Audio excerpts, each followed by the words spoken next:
வணிக வளாகத்தில் ஏற்பட்ட தீ விபத்தில் 4 பேர் உயிரிழந்த சம்பவத்தை தொடர்ந்து கோவையில் விதிமுறைகளை மீறி கட்டப்பட்ட 201 கட்டடங்களுக்கு சீல் வைக்க மாவட்ட நிர்வாகம் உத்தரவிட்டுள்ளது.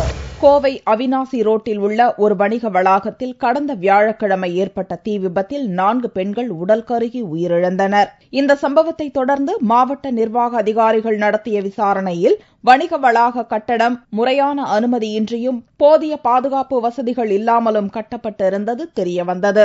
இதைத் தொடர்ந்து மாநகர பகுதியில் விதிமுறைகளை மீறி கட்டப்பட்ட கட்டடங்களை கண்டறியும் பணியில் அதிகாரிகள் தீவிரமாக ஈடுபட்டனர். அதிகாரிகள் நடத்திய சோதனையில் 201 கட்டடங்கள் விதிமுறைகள் மீறி கட்டப்பட்டிருந்தது கண்டுபிடிக்கப்பட்டது.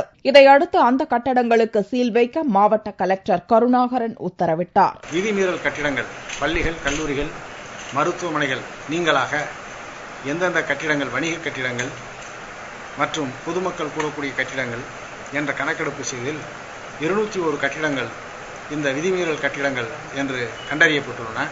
அந்த 201 கட்டிடங்களும் நாளை முதல் உடனடியாக சீல் வைத்து மூடப்படும் என்பதையும் தெரிவித்துள்ளனர். இதனிடையே ஏற்கனவே விதிமீறி கட்டப்பட்டு கண்டறியப்பட்ட 55 கட்டடங்கள் மீது எடுக்கப்பட வேண்டிய நடவடிக்கை நிலுவையில் உள்ளது.